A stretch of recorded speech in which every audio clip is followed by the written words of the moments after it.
내일 모레가 되면 우리나라가 일본으로부터 독립한 지 해방을 받은 지 78년이 되는 광복절이 됩니다. 그리고 지금부터 75년 전인 1948년 8월 15일에는 우리나라 정부가 건국된 그런 날입니다. 그래서 이 8월 2주간이야말로 우리 교회들은 이 광복절을 기념하면서 하나님 앞에 예배를 드리기도 합니다. 그래서 오늘 저는 이 광복절과 관련해서 오늘 본문에 주어지는 이 말씀을 가지고 생각하면서 은혜를 나누려고 합니다. 우리나라에 이 복음이 들어오기 전에 우리나라의 형편을 보면 매우 어려웠습니다. 19세기 중반 이후에 우리 한국 조선이죠. 당시에 이 조선의 상황을 보면 여러 면에서 어려웠습니다. 특별히 이 조선의 왕실 고종 임금을 보면 무능한 사람이었고요, 또 무지했습니다. 이 주변의 나라의 형편을 전혀 알지 못하고 그의 아버지였던 흥선 이하응을 중심으로 해서 소위 뭐라고 하나요? 이 세국 정책, 나라의 문을 꼭 닫고 살았죠. 세상을 전혀 못 봤어요. 주변의 나라들이 어떻게 발전하는지를 알지 못했습니다. 우리나라가 최고인 줄 알고 생활을 했던 거죠. 우물한 개구리였던 겁니다. 이런 상황에 있을 때 이 주변의 열강들은 세상의 땅끝에 있는 이 은둔의 나라, 전혀 알려지지 않은 이 은둔의 나라를 그들의 식민지로 삼기 위해서 부단히 노력을 했습니다. 예를 든다면 우리 옆에 있던 일본과 또한 청나라는 우리나라를 자기의 식민지로 만들기 위해서 서로 싸움을 벌입니다. 이것이 유명한 1894년의 청일전쟁이 되겠죠. 우리나라가 이 동학혁명으로 인해서 아주 혼란스러운 상황에 처하자 나라가 그 일을 감당할 수 없는 그런 상황이었어요. 이때 이 나라의 약한 점을 알고 일본이 군대를 오고 또 그런 가운데서 또 청나라가 와서 이 청일전쟁이 이 땅에서 벌어지죠. 누가 이 조선을 식민지로 삼을 수 있겠는가? 서로 싸우는 거죠. 이 청일전쟁의 결과 어떤 결과가 나왔습니까? 일본이 이겼습니다. 일본은 적극적으로 우리나라를 자기를 식민지로 만들기 위해서 노력을 답니다. 이런 가운데 또 등장하는 세력이 있습니다. 러시아입니다. 러시아가 우리를 먹기 위해서 일본과 대결을 하죠. 이런 가운데 1905년에 이 땅을 중심으로 노일 전쟁이 일어납니다. 노일 전쟁의 결과 어떻게 됩니까? 일본이 이겼습니다. 일본은 러시아와 전쟁에서 이기자마자 우리 조선을 자기의 식민지로 말기 위해서 더 구체적으로 합니다. 그래서 소위 얘기해서 1905년에 을사늑약을 맺잖아요. 우리나라의 외교권을 다 뺏어가 버렸습니다. 우리나라 손발이 이제 묶이게 된 거죠. 그들은 한 걸음 더 나가서 1910년에 우리나라의 주권을 뺏었습니다. 그리고 식민지로 만들었습니다. 우리나라의 이 과거 형편을 보면 아주 비참했던 거죠.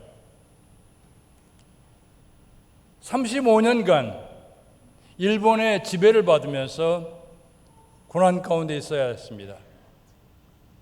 그런데 하나님의 특별한 은혜 가운데 1945년 8월 15일 해방이 됐습니다.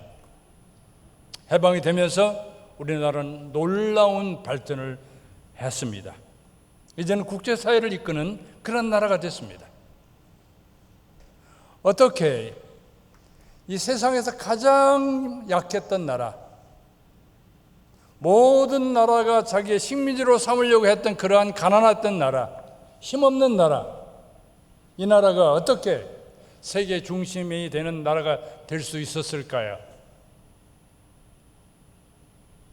저는 그 비결은 바로 하나님께서 우리 민족을 향해서 특별히 간섭하셨고 섭리하신 역사가 있었기 때문에 가능하다라고 생각을 합니다. 하나님께서는 어떻게 우리나라를 복주시기 위해서 일을 하셨습니까?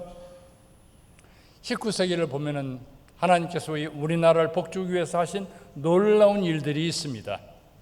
첫째는 뭐냐면 19세기에 와서 세계 선교 운동이 일어났어요. 윌리엄 캐리에 의해서 시작된 이 선교 운동이 전 세계적으로 확산됩니다. 영국의 사람들이, 미국의 사람들이, 젊은이들이 선교를 향해서 나아가게 됩니다. 그래서 예일 대학의 교수로 있었던 이 케네스 갓 라토릿 교수는 말하기를 19세기는 가장 위대한 세기였다. 왜? 주님의 지상 명령이 드디어 실현되어 가는 시기였기 때문이다. 19세기에 와서 세계의 여러 나라에 복음이 전해졌습니다. 그런데 이 복음이 열매를 맺은, 이 선교운동에 가장 크게 열매를 맺은 나라가 어딘 줄 아십니까? 인도에도 복음이 전해졌고 페르시아에도 복음이 전해졌고 수많은 나라에 복음이 전해졌습니다. 그런데 그 수많은 나라 가운데서 이 19세기 선교운동에서 열매를 맺은 나라는 바로 이 땅 한국입니다. 세계 선교학자들은 얘기하기를 19세기 세계 선교의 가장 큰 열매를 거둔 것은 한국 땅이다. 어떻게 우리나라의 선교운동이 열매를 맺을 수 있었을까요? 첫째로는 좋은 선교사들이 이 땅에 왔어요.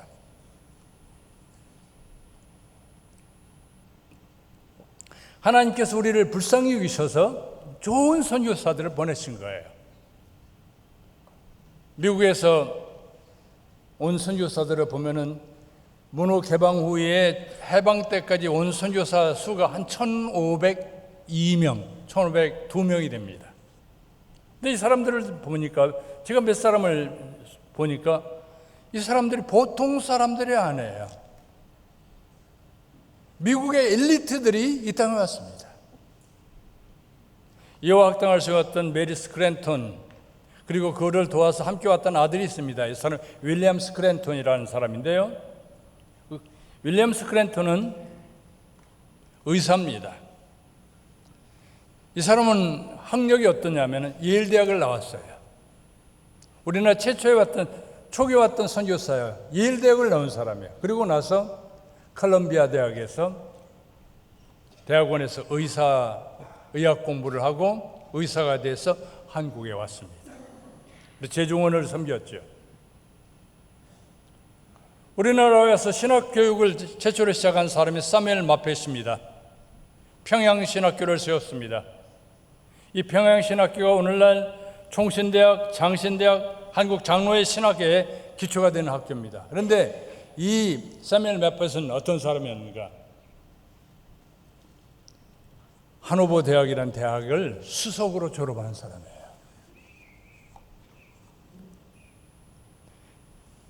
이 마페 선교사와 함께 학생들을 가르쳤던 레이놀드 선교사가 있습니다. 이누스 선교사.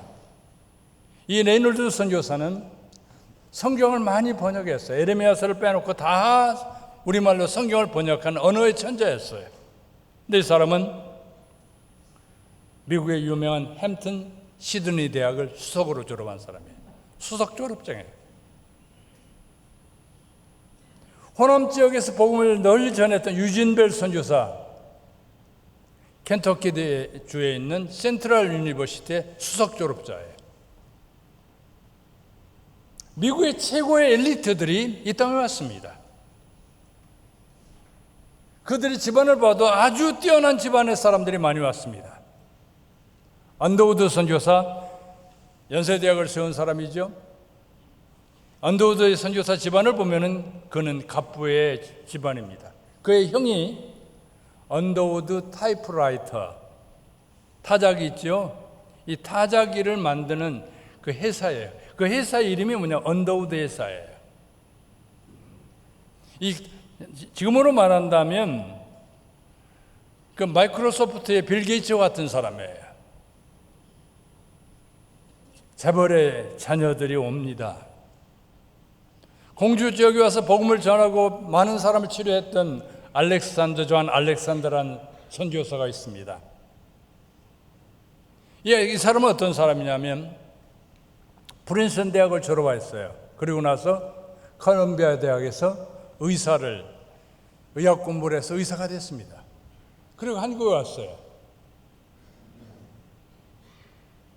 뛰어난 사람이에요. 그런데 이 사람이 어떤 면에 또 뛰어나요? 이 사람은 재벌집 아들이에요. 이 사람의 아버지는 켄터키에 엄청난 땅을 가지고 있었습니다. 10,000평이 아니고요, 10만 평이 아니고요, 100만 평이 아니고요, 367만 평이나 되는 여의도 땅의 6배가 되는 땅을 가지고 농장을 하는 사람이에요. 이런 사람들이 다 이 땅에 복음화로 해서 달려온 겁니다.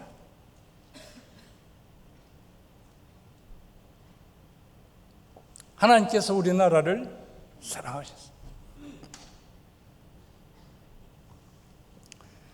이 사람들이 와서 한 일이 뭡니까?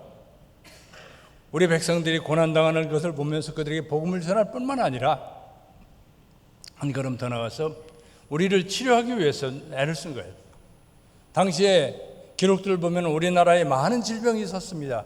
장티푸스, 콜레라, 천연두, 발진티푸스, 많은 그 병으로 죽어갑니다. 병이 나면 의사들이 고칠 줄은 몰라요. 속수무책이에요. 예를 들면 콜레라가 만연합니다. 그럼 정부의 대책이 뭔 줄 아십니까? 콜레라는 쥐가 옮긴다. 그래가지고요, 큰 고양이 그림을 딱 그려놓고 사람들한테 이 고양이 그림을 그려놓은, 그러면서 지르가 물러나, 그러고서 총을 빵빵 쏘는 거예요. 지게 사라지라고. 콜레라 해놓고 이렇게 무식한 거예요. 모르니까 뻥뻥치 하면 지들이 다 도망갈 거서 치료될 거다. 미신이죠. 그러니까 구슬을 합니다. 왕실에서는 질병이 없어져 구슬합니다. 이러한 그 어리석음 가운데 있을 때 이들을 위해서 수많은 뛰어난 의사들이 와서 병원들을 세우잖아요. 좀 전에 얘기했던 알렉산더 같은 사람, 많은 사람들이 와서 병원들을 세웁니다. 보구의원, 여러 의원들을 세우죠. 그래서 한국의 현대 의료의 근대화, 선진화를 이루게 됩니다. 뛰어난 의사들이 이 땅에 와서 고쳐요. 문둥병을 위해서 존 오웬 같은 선교사는 와서 그들과 함께 살면서 치료합니다. 로제트 홀이라는 사람이 있어요. 이 사람은 1890년 한국에 왔습니다. 그 남편과 왔는데 그 남편이 의사였어요. 자기도 의사입니다. 그런데 이 로제트 홀 같은 경우는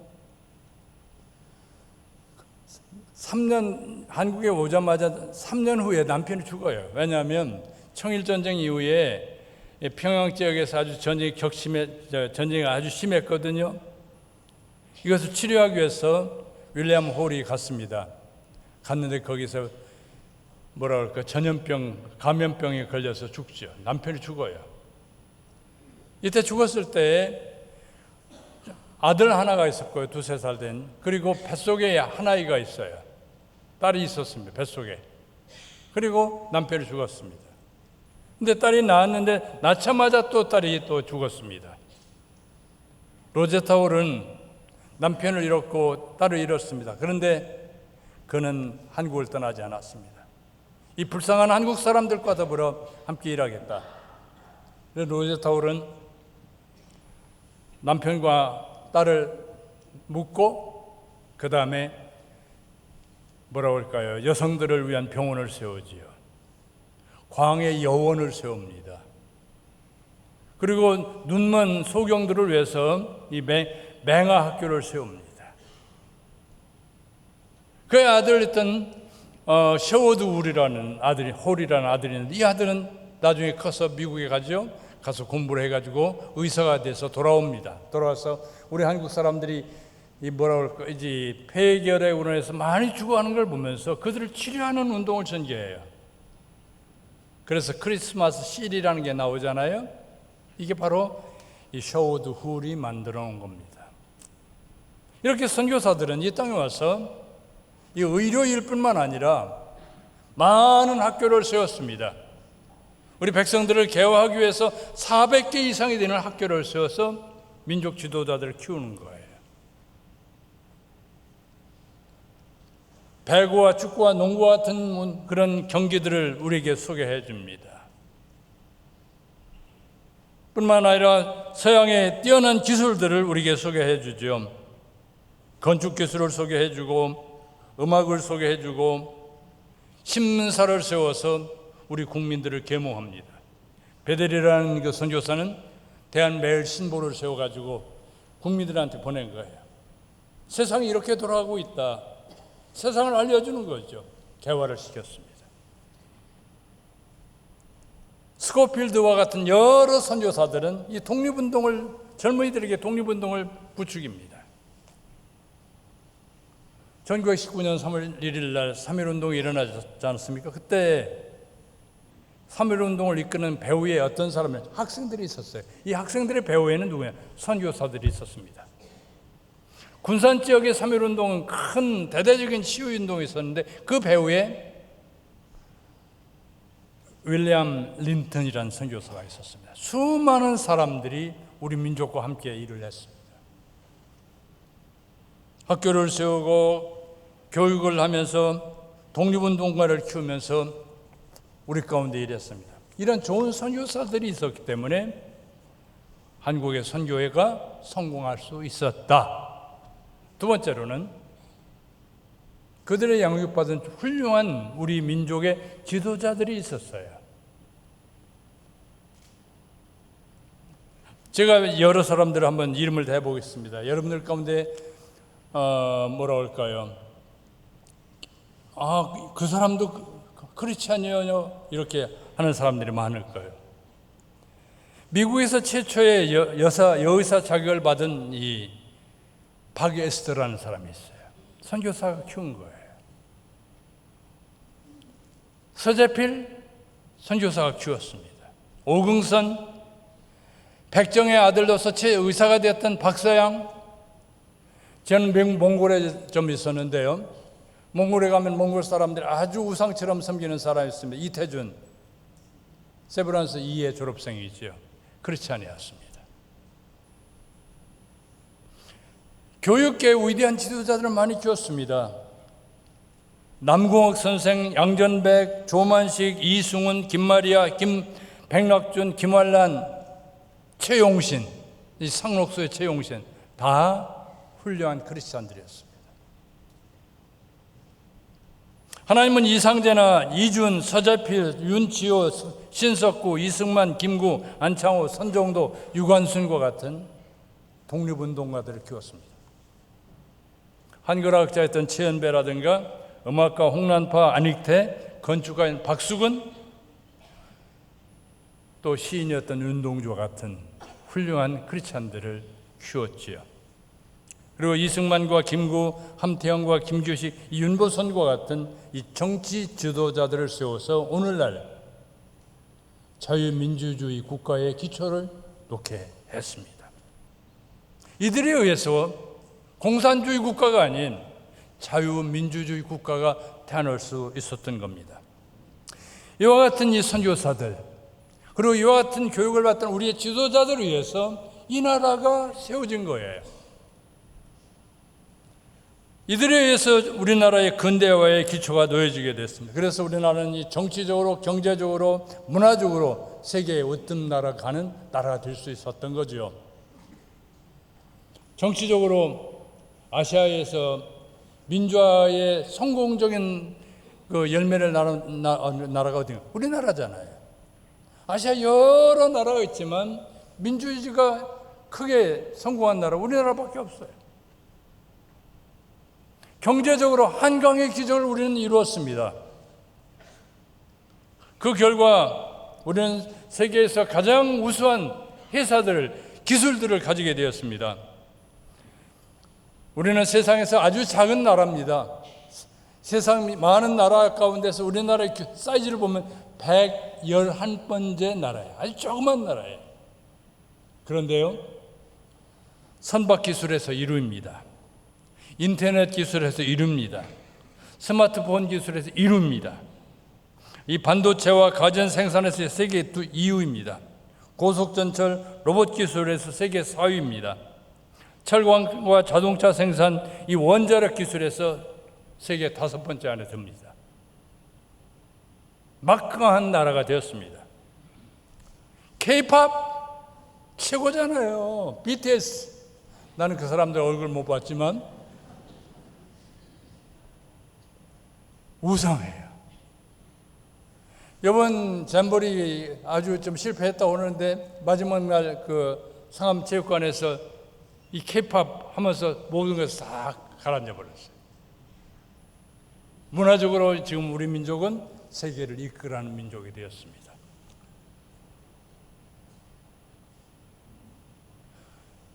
우리 교회도 마찬가지예요.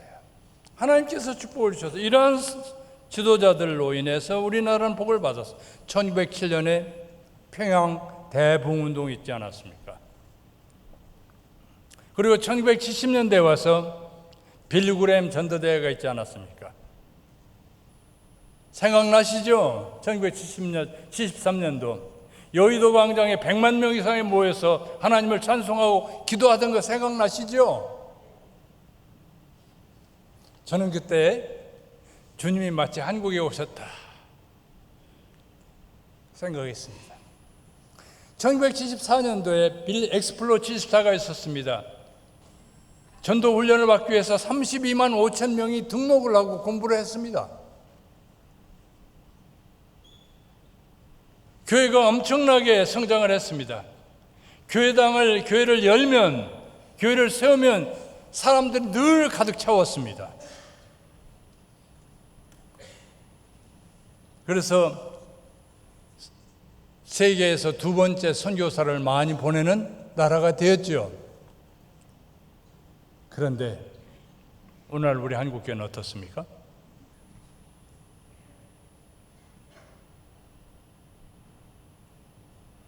우리가 세계 경제를 이끌고 나가고 사회적으로 우리 민족이 뛰어난 민족이 되었다고 하면 지금 오늘날 우리 한국교회는 어떤 상황이 되었습니까? 코로나 이후에 특별히 한국교회는 지금 심각한 어려움 가운데 처했습니다. 교인들이 줄어들고 있어요. 코로나 이전에 10명이 교회에 출석했다면 이제 7명이 출석합니다. 코로나 이전에 주일학교 아이들이 10명이었다면 지금은 4명, 43%나 출석해요. 주일학교가 문을 닫고 있어요. 인구가 감소하고 있어요. 얼마 후에는 이 땅에 한국 사람이 없을 거라고 얘기를 해요. 비극적인 상황이 우리 가운데 지금 전개되고 있습니다. 제가 듣기로는 이 신학교에는 학생들이 안 와요. 100명 모집해야 되는데 거기에 학생들이 100명이 아니라 20명도 안 와요. 신학대학들이 지금 문을 닫을 상황에 처해 있어요. 교회가 문을 닫을 상황에 처해 있어요. 사랑하는 성도 여러분, 한국교회는 이렇게 끝날까요? 아니, 한국 사회가 이렇게 끝날까요? 저는 그렇게 생각하지 않습니다. 왜 그러냐면 몇 가지 이유가 있어요. 첫째는 뭐냐면 이 복음운동이라는 게 역사적으로 보면 복음운동은 서쪽으로 움직인다고 그래요. 서진운동이라고 그래요. 17세기에 영국의 청교도였던 리차드 힙스라는 사람이 그런 얘기를 했어요. 복음은 예루살렘의 시작에 서쪽이었던 로마로 갔고 로마의 서쪽이었던 유럽 대륙으로 갔고 유럽 대륙 서쪽으로 영국으로 갔고 이제 영국에서 미국으로 갈 차례다. 그렇습니다. 미국으로 갔습니다. 미국에서 복음이 활발하게 일어났습니다. 그리고 나서 어떻게 했습니까? 그 복음이 한국까지 왔습니다. 한국의 복음에 만개했습니다. 인류 역사상 100만 명, 200만 명이 모여서 하나님을 찬양하는 데는 역사에 없습니다. 이 땅에서 그런 일이 일어났습니다. 자, 그러면 이 복음조의 서쪽으로 가야 되는데 이 일들을 이룰 수 있는 나라가 지금 있나요? 한국 빼고 있나요? 일본은 그 일을 하겠습니까? 중국이 그 일을 하겠습니까? 인도가 그 일을 하겠습니까? 아니죠. 그럼 여기서 역사가 끝날 건 아니잖아요. 그렇다고 한다면 하나님께서 우리 민족, 우리 교회를 다시 한번 일으키실 것이다 하는 믿음이 제게는 있어요. 두 번째 이유가 있습니다. 교회 역사를 보면 교회는 업앤다운이 있어요.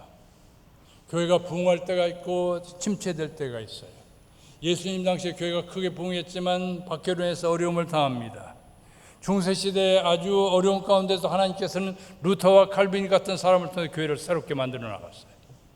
영국 교회가 어려웠을 때 하나님은 청교도를 통해서 영국 교회를 부흥시켰습니다. 그리고 그들이 미국에 와서 미국이라는 나라를 세웠습니다. 그런데 1세대가 지내고 2세대가 되면서 신앙이 점차 떨어지는 거예요. 미국에서 2세대, 3세대가 되면서 청교도들 사회는 이제 믿는 아이들이 떨어지는 거예요. 교인이 안 나와요.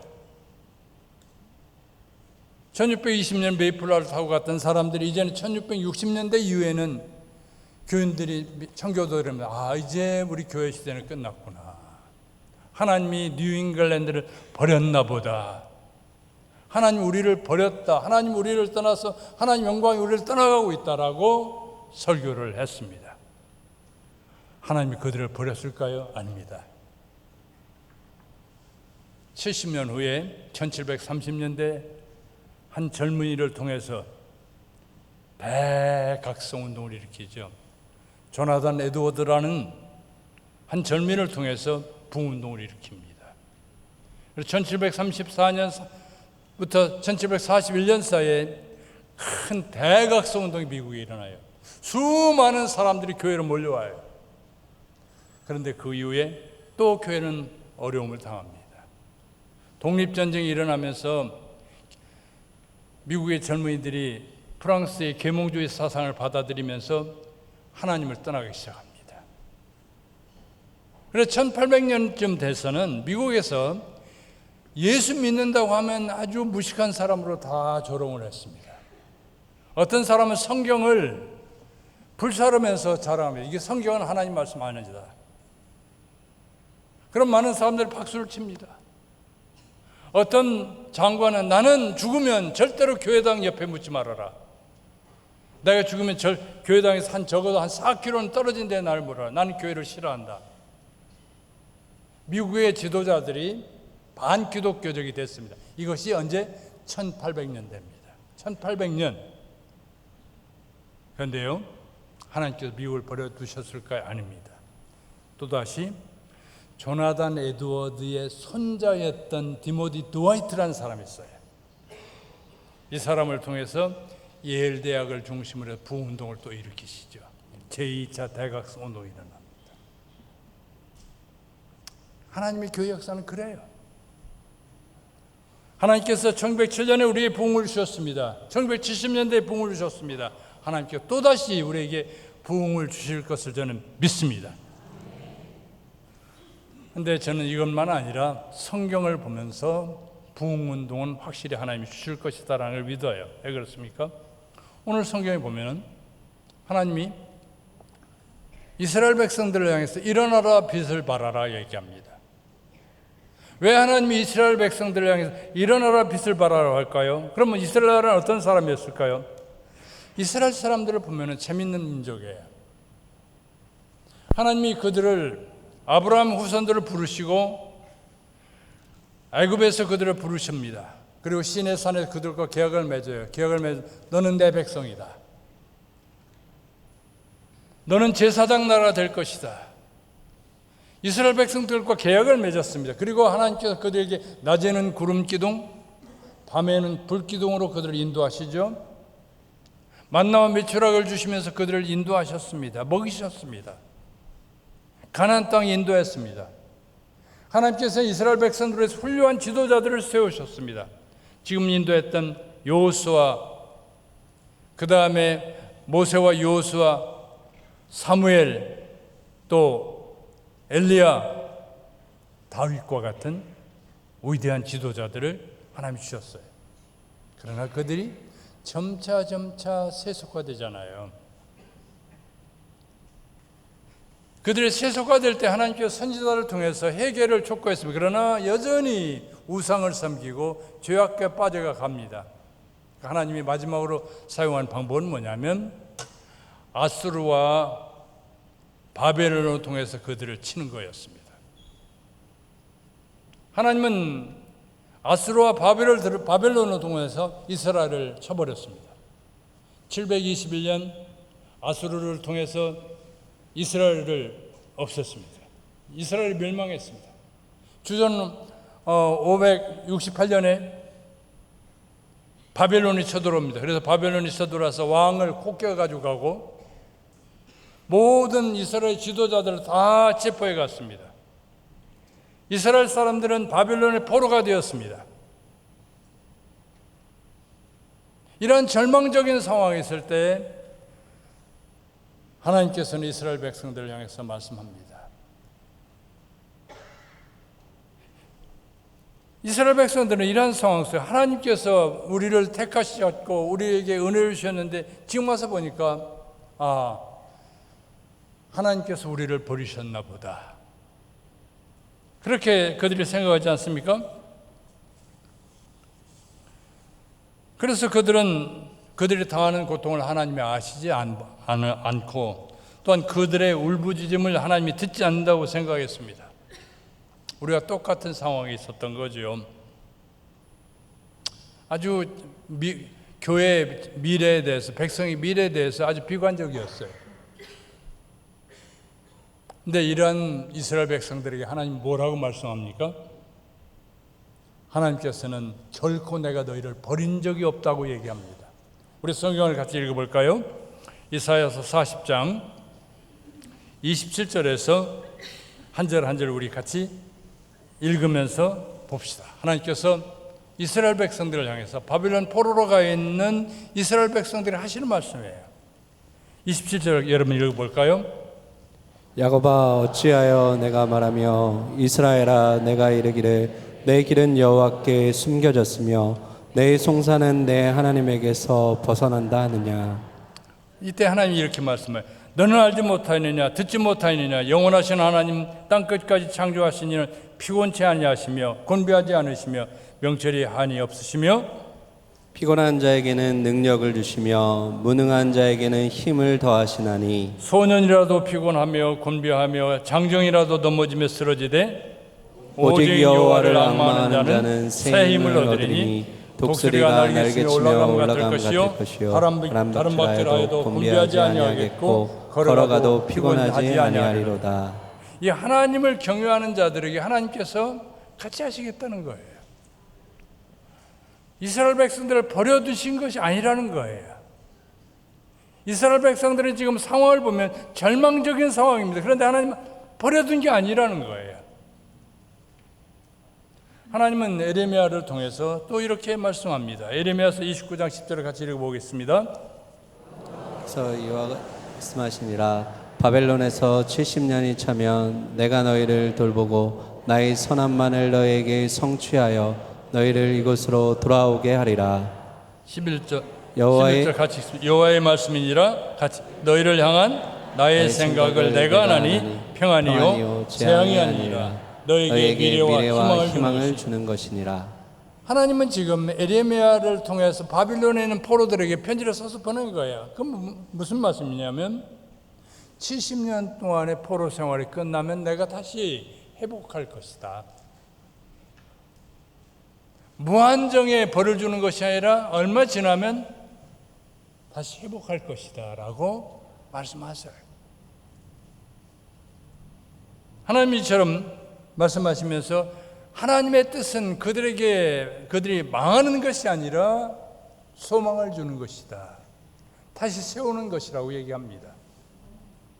사랑하는 성도 여러분, 하나님이 한국교회를 버리셨습니까? 아닙니다. 새로운 계획이 있다고 생각합니다. 하나님께서 여러분들을 버리셨습니까? 아닙니다. 여러분들을 향한 계획이 있는 줄을 믿습니다. 하나님은 우리에게 회복을 말씀하세요. 이사야 41장 8절에 14절을 한번 같이 읽어보겠습니다. 내가 택한 야곱아 나의 벗 아브라함의 자손아 내가 땅끝에서부터 너를 붙들며 땅 모퉁이에서부터 너를 부르고 내게 이르기를 너는 나의 종이라 내가 너를 택하고 싫어하여 버리지 아니하였다 하였노라.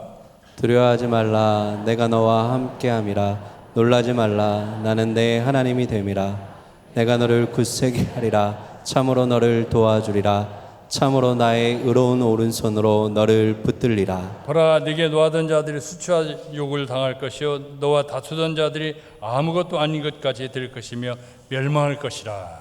내가 찾아도 너와 싸우던 자들을 만나지 못할 것이요 너를 치는 자들은 아무것도 아닌 것 같고 허무한 것 같이 되리니 이는 나 여호와 너희 하나님이 내 오른손을 붙잡고 내게 이르기를 두려워하지 말라 내가 너를 도우리라 할 것임이라. 버러지 같은 너 야곱아 너희 이스라엘 사람들아 두려워하지 말라 나 여호와가 말하노니 내가 너를 도울 것이라 내 구속자는 이스라엘의 거룩한 자니라. 아멘. 하나님께서는 이렇게 회복을 말씀하십니다. 그러면서 결론적으로 우리에게 주는 말씀이 오늘 읽은 말씀이에요. 뭐라고 말씀합니까? 일어나라 빛을 발하라. 일어나라고 얘기합니다. 무엇에서부터 일어납니까? 죄의 자리에서 일어나는 거죠. 하나님과 대적하던 그 자리에서 이제 일어나는 겁니다.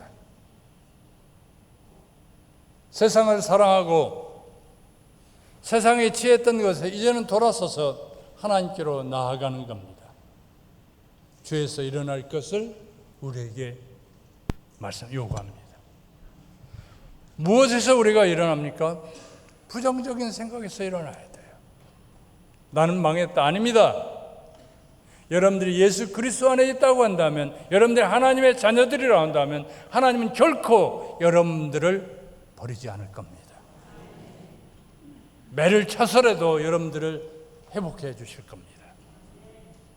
하나님은 지금도 우리 편에 계십니다. 그러므로 이 부정적인 생각, 나는 안 된다, 나는 망한다, 나는 할 수 없다, 우리 교회는 이제 소망이 없다. 아닙니다.